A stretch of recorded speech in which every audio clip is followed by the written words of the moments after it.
Target salute guys, क्या हाल चाल है। आज हम करने जा रहे हैं the third part of the French revolution. अभी तक बहुत ही अच्छी स्टोरी बिल्डअप हो गई है और अब हम आगे की स्टोरी पढ़ने वाले हैं। हम बहुत ही इंटरेस्टिंग मोड पे हैं।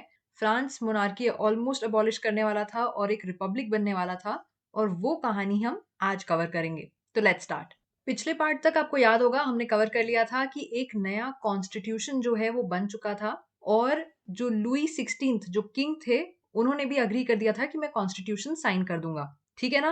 और आपको भी मालूम है कि उसने कॉन्स्टिट्यूशन साइन तो कर दिया लेकिन अभी प्रॉब्लम्स का एंड नहीं हुआ है। सिचुएशन अभी भी बहुत टेंशन वाली थी और लुई 16 ठहरा किंग। उसको लगा कि मैंने कॉन्स्टिट्यूशन तो साइन कर दिया अभी लोगों को शांत करने के लिए, लेकिन मैं अपना ये जो किंग का पावर है ये इतनी आसानी से कैसे गिव अप कर दूं। तो उसने क्या किया, उस समय एक स्टेट हुआ करता था प्रशिया।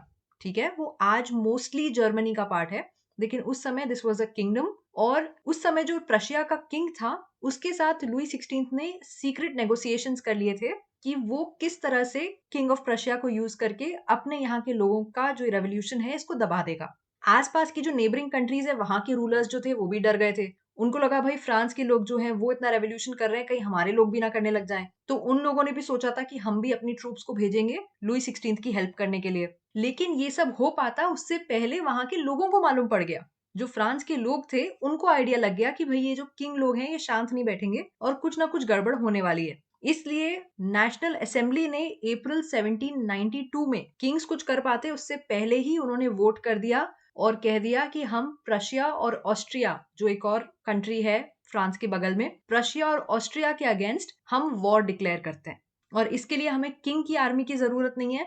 जो हम कॉमन लोग हैं हम ही वॉलंटियर करेंगे, हम आर्मी ज्वाइन करेंगे और हम प्रशिया और ऑस्ट्रिया के अगेंस्ट लड़ाई करेंगे।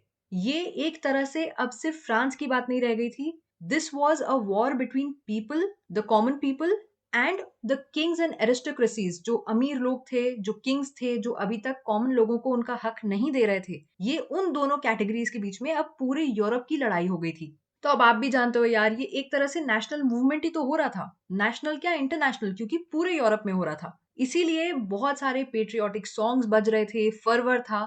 और इसी में एक पेट्रियोटिक सॉन्ग बहुत ही ज्यादा इंपॉर्टेंट है और उसका नाम है मार्सेइयस। ये कंपोज किया था उस समय के एक पोएट ने जिनका नाम था रोजे दलाइल। और ये सबसे पहली बार मार्सेई के जो लोग थे वो जब पेरिस एंटर कर रहे थे तो वो गा रहे थे, इसीलिए इसका नाम पड़ गया मार्सेइयस। मार्सेई एक जगह है जो आज भी है फ्रांस में, साउथ ऑफ फ्रांस में है, बहुत ही खूबसूरत जगह है। और आपको जान के खुशी होगी कि ये आज भी फ्रांस का नेशनल एंथम है। So the national anthem of France even today is the Marseillaise. तो ये सब तो अच्छी बातें हो गई, लेकिन आपको भी मालूम है यार, किसी भी तरह का वॉर, किसी भी तरह का रेवोल्यूशन जो है वो बहुत सारी प्रॉब्लम्स लेके आता है अपने साथ। लॉसेस हो रहे थे, इकोनॉमिक डिफिकल्टीज हो रही थी, लोगों को जाना पड़ रहा था लड़ाई करने के लिए, तो उनकी जो विमेन थी वो पूरी फैमिली संभाल रही थी, लिविंग संभाल रही थी, बच्चे भी बड़े कर रही थी, पैसे भी कमा रही थी। तो एवरीथिंग वाज हैपहैजर्ड, बहुत टेंशन हो रखा था।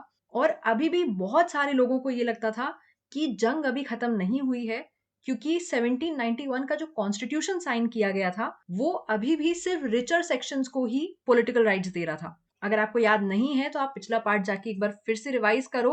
उसमें हमने ये डिस्कस किया था कि कॉन्स्टिट्यूशन ऑफ 1791 जो साइन हुआ था उसमें भी only the richer sections of the society had political rights even now. अभी भी जो एकदम पेजेंट्स थे, जो लोअर रंग था, उनके पास पॉलिटिकल राइट्स नहीं थे। तो अब ये कैसे किया जाए, इसके लिए पॉलिटिकल क्लब्स बन रहे थे जहां पे लोग मिलते थे, डिस्कस करते थे, अपने प्लान्स डिसाइड करते थे कि वो आगे क्या एक्शन लेंगे। तो पॉलिटिकल क्लब्स जो थे वो इस टाइम के अराउंड फ्रांस में बहुत इंपॉर्टेंट हो गए थे और इसमें से कुछ क्लब्स जो थे वो काफी सक्सेसफुल भी हुए। उसमें से एक एग्जाम्पल जो बहुत ही सक्सेसफुल हुआ उसका नाम था जैकोबिन्स। ये जो नाम है ये कॉन्वेंट ऑफ सेंट जेकब था पेरिस में, वहां से इन लोगों ने एक नाम लिया था और अपना नाम रखा था जैकोबिन्स। ये बहुत ही फेमस हुआ था ये क्लब। अभी हम आगे इसके बारे में पढ़ेंगे और आपको मालूम पड़ेगा कि ये इतना इंपॉर्टेंट क्यों है। लेकिन यहाँ पे ये बात याद रखने वाली है कि ये जो भी क्लब्स थे ये मेन के थे, विमेन को भी उतनी ज्यादा इंपॉर्टेंस नहीं दी जाती थी यूरोप में उस समय। तो they were not allowed to participate in the political activity. लेकिन जब ये सब रेवोल्यूशन हो रहा था तब धीरे धीरे विमेन को भी और ज्यादा पावर मिल रहा था and they also started forming their own clubs. Jacobin club पे फिर से वापस आते हैं। जैकोबिन क्लब के जो मेंबर्स थे वो मोस्टली वो लोग थे जो less prosperous sections of the society के थे, मतलब जिनके पास ज्यादा पावर नहीं था, पैसा नहीं था, वो उतने रिच नहीं थे। तो वो लोगों ने जैकोबिन क्लब ज्वाइन किया। इसमें मोस्टली स्मॉल शॉपकीपर्स, आर्टिजन्स जैसे कि जो शू मेकर्स होते हैं, पेस्ट्री कुक्स होते हैं, वॉच मेकर्स, प्रिंटर्स या सर्वेंट्स, डेली वेज वर्कर्स, इन लोगों ने जैकोबिन क्लब ज्वाइन किया और इनके लीडर का नाम था मैक्सिमिलियन रोबेस्पियर। जैकोबिन्स ने एक और चीज बहुत इंटरेस्टिंग करी। उन लोगों ने अपने आप को दूसरों से अलग दिखाने के लिए लॉन्ग स्ट्राइप ट्राउजर्स पहनने स्टार्ट कर दिए। ऐसे ट्राउजर्स उस समय के डॉक वर्कर्स पहना करते थे, उन्होंने उसी तरह के ट्राउजर्स पहनने स्टार्ट कर दिए। This was to set themselves apart, क्योंकि उस समय के भी जो रिच लोग थे वो बहुत ही ज्यादा फैशनेबल थे और वो लोग नी ब्रीचेस पहना करते थे। नी ब्रीचेस आपको दिख रहा है आपकी स्क्रीन पे, इस ड्रेस को कहते हैं नी ब्रीचेस। तो वो लोग ये पहना करते थे और वो काफी फैशनेबल माना जाता था। तो ये जो जैकोबिन्स थे, इन लोगों ने कहा कि भाई हमें अपने आप को उनसे अलग दिखाना है, हम उनको फॉलो क्यों करें, तो हम अपना कपड़ा चेंज करते हैं। और उन्होंने लॉन्ग स्ट्राइप ट्राउजर्स पहनना स्टार्ट कर दिया। It was basically like a symbolism कि हम जो नी ब्रीचेस पहनते हैं, हम उनका पावर खत्म करना चाहते हैं, हम उनकी बात नहीं मानना चाहते हैं। तो जो जैकोबिन्स थे, इनको सैंस क्यूलॉट्स भी कहा जाता था। सैंस क्यूलॉट्स का मतलब वो जो नी ब्रीचेस नहीं पहनते हैं, सैंस का मतलब होता है विदाउट, ठीक है। तो ये जो जैकोबिन्स थे, ये नी ब्रीचेस नहीं पहनते थे, लॉन्ग स्ट्राइप ट्राउजर्स पहनते थे। लेकिन इसके साथ साथ वो जो रेड कैप है जो सिंबलाइज करती थी लिबर्टी, वो ये जरूर पहनते थे। सो अपनी ड्रेस से, अपने कपड़ों से भी ये अपनी आइडियोलॉजी और अपने वैल्यूज कन्वे कर रहे थे। लेकिन ये सब अभी भी विमेन को करना अलाउड नहीं था।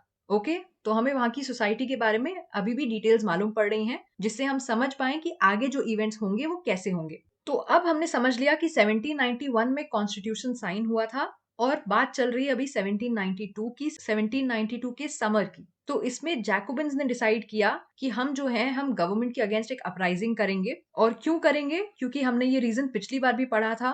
पूरा वॉर का माहौल चल रहा है और इसमें खाने के प्राइसेस बहुत बढ़ते जा रहे हैं, जो आपकी बेसिक नेसेसिटी के प्राइसेस हैं वो भी बहुत ज्यादा हैं, जिसकी वजह से लोगों में बहुत ज्यादा गुस्सा भरा हुआ था। और इसीलिए बहुत सारे जो पेरिस में रहने वाले लोग थे, जो जैकोबिन्स थे, उन लोगों ने कहा कि हम गवर्नमेंट के अगेंस्ट एक अपराइजिंग करेंगे। तो अगस्त 10 बहुत इंपॉर्टेंट है। अगस्त 10 को सुबह के टाइम पे ये लोग जो है वो पैलेस ऑफ ट्वेलरीज में चले गए, किंग के गार्ड्स को मार दिया और किंग को होस्टेज ले लिया बहुत समय तक। बाद में असेंबली में वोटिंग करी गई और डिसाइड हुआ कि जो पूरी रॉयल फैमिली है उनको हम प्रिजनर बना लेंगे और नए इलेक्शंस होल्ड करेंगे। और इस बार डिसाइड हुआ क्योंकि जैकोबिन्स जो थे, इन लोगों ने ये सब किया था। और आपको भी मालूम है जैकोबिन्स कौन थे, जो ज्यादा प्रॉस्पेरस नहीं थे, जो गरीब सेक्शन ऑफ सोसाइटी में से आ रहे थे।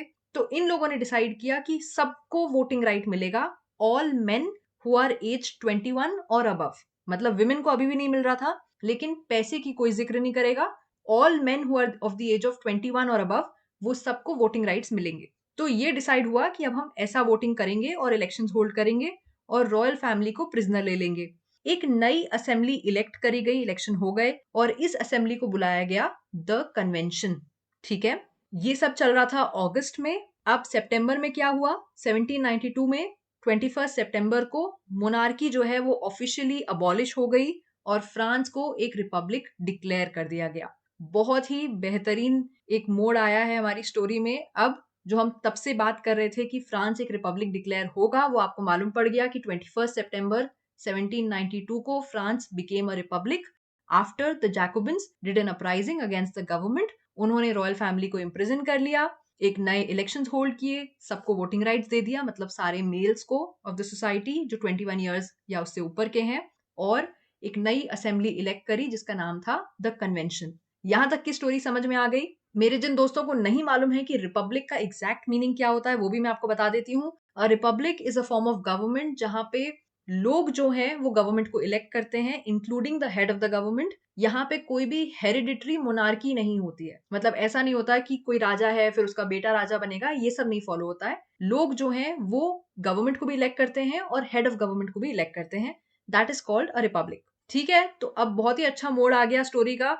और यहाँ पे अब आप पूछोगे लुई 16 का क्या हुआ? भाई लुई 16 को डेथ सेंटेंस दे दिया गया, उनके ऊपर ट्रीजन का चार्ज लगाया गया। ट्रीजन का मतलब अपने देश या अपनी गवर्नमेंट से गद्दारी करना, तो वो चार्ज लगाया गया और उनको डेथ सेंटेंस दे दिया गया। अगले साल 21 जनवरी 1793 को उनको पब्लिकली एग्जीक्यूट किया गया प्लेस de la कॉन्कॉर्ड में। ये वहां की एक पब्लिक जगह थी जहां पे एग्जीक्यूशंस होते थे। तो 21 जनवरी 1793 को किंग लुई 16 को पब्लिकली एग्जीक्यूट कर दिया गया, मार दिया गया। और उसके कुछ टाइम बाद उनकी जो क्वीन थी मरी एंटोइनेट, उनको भी यही किया गया, उनको भी मार दिया गया पब्लिकली। तो आप कहोगे अब तो कोई टेंशन ही नहीं है, मोनार्की खत्म हो गई, रिपब्लिक आ गई, अब स्टोरी में क्या बचा? Story finish? यही तो प्रॉब्लम है, स्टोरी इतनी जल्दी फिनिश नहीं होती। जो भी ये जो स्ट्रगल की जो स्टोरी होती है ना, वो इतनी जल्दी फिनिश नहीं होती, हैप्पी एंडिंग नहीं होती। यहाँ पे अब फिर से प्रॉब्लम्स आना स्टार्ट हो गई। इनफैक्ट इतनी प्रॉब्लम आई कि 1793 और 1794 का जो टाइम था, that is called the rain of terror. Imagine अभी कितनी प्रॉब्लम आने वाली है। इस टाइम को कहा जाता है रेन ऑफ टेरर। रोबेस्पियर आपको याद है, अभी मैंने आपको बताया था, जो जैकोबिन्स के हेड थे, याद है? तो रोबेस्पियर ऑब्वियसली, जैकोबिन्स ने ये पूरा काम किया, इसीलिए रोबेस्पियर जो उनके हेड थे अब वो लीडर बन गए और उन्होंने कुछ ज्यादा ही सिवियर कंट्रोल ले लिया। बहुत पनिश करने लग गए, बहुत ही स्ट्रिक्ट पॉलिसी फॉलो करने लग गए और जिनको भी वो देखते थे कि कोई मेरा दुश्मन है, पुराने जो नोबल्स थे, क्लर्जी थे, मेंबर्स ऑफ पॉलिटिकल पार्टीज, वो उसको अरेस्ट करवा देते थे। अरेस्ट होने के बाद उनका कोर्ट में ट्रायल होता था और अगर ट्रायल में वो गिल्टी पाए जाते थे तो उनको गिलेटिन करा दिया जाता था। अब गिलेटिन का मतलब क्या होता है? ये एक डिवाइस होता है जिसमें दो पोल्स होते हैं और एक ब्लेड होती है, जिसमें किसी भी इंसान को बिहेड किया जाता है। ये पहले के टाइम में बहुत यूज होता था और इसका जो नाम पड़ा था वो डॉक्टर गिलोटिन से पड़ा था, जिन्होंने इसका इन्वेंशन किया था। तो रोबेस्पियर की जो गवर्नमेंट थी, उन्होंने बहुत कुछ चेंज किया, बहुत सारी इकोनॉमिक पॉलिसीज भी चेंज करी और उसमें से काफियों का इफेक्ट बहुत ही बुरा था। मतलब आप ये सोचो गवर्नमेंट ने क्या किया रोबेस्पियर की, उन्होंने एक मैक्सिमम सीलिंग लगा दी वेजेस पे और प्राइजेस पे। तो आप कहोगे ये तो अच्छी बात है, लेकिन पूरी बात सुनो, लोगों को कितना पैसा सैलरी में मिल सकता है इस पे भी एक उन्होंने अपर कैप लगा दिया कि इससे ज्यादा आप पेमेंट नहीं दे सकते। और प्राइजेस पे भी कि कौन सी चीज कितने पे बिक सकती है, इस पे भी उन्होंने एक अपर कैप लगा दिया।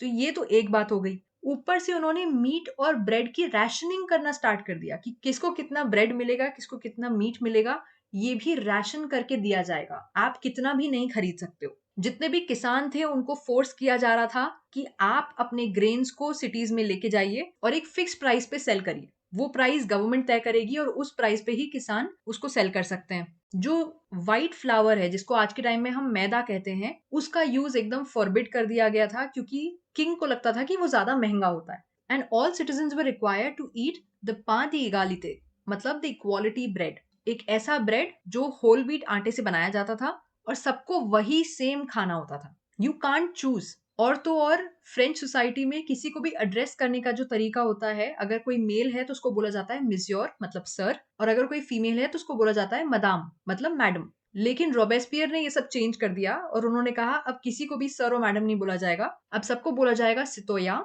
या सितोयन, मतलब सिटीजन। तो इसकी तो कोई जरूरत भी नहीं थी, लोग तो सबको एक दूसरे को रिस्पेक्ट में मिस्योर या मदाम कहते थे। लेकिन उन्होंने उसको भी चेंज कर दिया कि हम इसको भी एकदम इक्वल कर देंगे। चर्चेस को बंद कर दिया गया, उनकी बिल्डिंग्स को बैरक्स में या ऑफिसेज में कन्वर्ट कर दिया गया। इतना प्रॉब्लम हो गया, इतना स्ट्रिक्ट माहौल हो गया कि जो सपोर्टर्स थे रोबेस्पियर के, वो लोग भी कहने लग गए कि भाई इतना ज्यादा मत करो, थोड़ा मॉडरेशन में काम करो। फाइनली लोगों ने कहा अब बहुत हो गया है। उनको कोर्ट ने कन्विक्ट कर दिया। जुलाई 1974 में उनको अरेस्ट कर लिया गया और अगले दिन उन्हीं को गिलाटीन कर दिया गया। है ना आयरॉनिकल बात? अभी तक वो सबको कर रहे थे और अब उन्हीं को कर दिया गया। उनको पब्लिकली बीहेड कर दिया गया और उनका किस्सा खत्म हो गया। तो जो जैकोबिन गवर्नमेंट थी अब उसका फॉल हो गया था। और जैसे ही ये हुआ, जो थोड़ा सा वेल्दियर मिडिल क्लास था, आपको याद है हमने पिछले पार्ट में मिडिल क्लास के बारे में पढ़ा था, राइट? तो जो वेल्दियर मिडिल क्लास था, उन्होंने तुरंत अपॉर्चुनिटी देख के पावर को सीज कर लिया। एक नया कॉन्स्टिट्यूशन इंट्रोड्यूस किया गया जिसमें फिर से ऐसा कहा गया कि जिनके पास भी प्रॉपर्टी नहीं है वो वोट नहीं कर सकते। Only the propertied section of the society can vote. इन्होंने फिर से गवर्नमेंट का स्ट्रक्चर चेंज कर दिया। 2 लेजिस्लेटिव काउंसिल इलेक्ट करी गई जो एक डायरेक्टरी अपॉइंट करती थी। डायरेक्टरी का मतलब 5 लोग होंगे उसमें जो एग्जीक्यूटिव होंगे। आपको याद है हमने पहले डिस्कस किया था लेजिस्लेटिव, एग्जीक्यूटिव और जुडिशरी। तो इन लोगों ने डिसाइड किया कि 2 लेजिस्लेटिव काउंसिल्स बनेंगी जो इलेक्ट करी जाएंगी, जिसमें लोग वोट करेंगे। फिर ये लेजिस्लेटिव काउंसिल जो है ये एक डायरेक्टरी अपॉइंट करेंगी। डायरेक्टरी का मतलब एक एग्जीक्यूटिव जो 5 मेंबर्स होंगे जिसमें। और ये इन लोगों ने इसलिए किया जिससे सारा पावर किसी एक के पास ना जाए, जैसा कि रोबेस्पियर के टाइम पे हुआ था। लेकिन अब यहाँ पे अपनी प्रॉब्लम्स आ रही थी। क्या हो रहा था, बार बार लेजिस्लेटिव्स जो थे उनका और डायरेक्टरी का आपस में पंगा हो रहा था, वो क्लैश कर रहे थे। और जैसे ही ऐसा होता था, लेजिस्लेटिव काउंसिल डायरेक्टर्स को डिसमिस कर देता था और नए डायरेक्टर्स अपॉइंट कर देता था, क्योंकि डायरेक्टर्स को अपॉइंट करने की जिम्मेदारी तो लेजिस्लेटिव काउंसिल की ही थी ना। तो जैसे ही उनको समझ में नहीं आता था कि डायरेक्टर्स हमारी बात नहीं मान रहे, वैसे ही वो उनको चेंज कर देते थे। तो ये बार-बार ये जो चेंजेस हो रहे थे, ये जो इंस्टेबिलिटी हो रही थी, इसकी वजह से एक नया मिलिट्री डिक्टेटर जो है वो फोरफ्रंट पे आया, जिनका नाम था नेपोलियन बोनापार्ट। इन्होंने देखा कि जो गवर्नमेंट है वो बहुत ही इनस्टेबल है, वो काम नहीं कर पा रही है, और इसी मौके का फायदा उठा के नेपोलियन बोनापार्ट ने फ्रांस का कंट्रोल ले लिया। ये एक मिलिट्री डिक्टेटर थे, हो सकता है आपने ऑलरेडी नेपोलियन का नाम सुना हुआ हो। अब ये क्या चेंजेस करेंगे और अब फ्रांस में क्या चेंज आएगा, ये तो हम अगले पार्ट में देखेंगे। लेकिन यहाँ पे एक बात ये याद रखने वाली है कि जो आइडियल्स ऑफ फ्रीडम, इक्वालिटी और फ्रेटर्निटी की जो हमने बात करी थी, जो वैल्यूज थे जो पूरे इस रेवोल्यूशन के पीछे थे, इस सारे चेंजेस में वो वैल्यूज कांस्टेंट है। ये आइडियल्स, ये वैल्यूज नहीं चेंज हो रहे थे, and they will keep motivating the following political movements जो आगे भी फ्रांस में होंगे और पूरे यूरोप में होंगे इन द नेक्स्ट सेंचुरी। इसी के साथ हमने ये वाला पार्ट कंप्लीट कर लिया है। आई होप आपको बहुत मजा आया होगा स्टोरी में। आगे की स्टोरी हम कंप्लीट करेंगे, बहुत ही इंटरेस्टिंग होने वाली है, और पूरे फ्रेंच रेवोल्यूशन को बहुत ही अच्छे से कंप्लीट कर लेंगे। हमने अपना काम कर दिया, अब आप अपना काम करो, फटाफट सब्सक्राइब करो, वो रेड बटन दबाओ, लाइक करो, and I will see you guys next time. तब तक के लिए take care and keep it simple. Bye bye.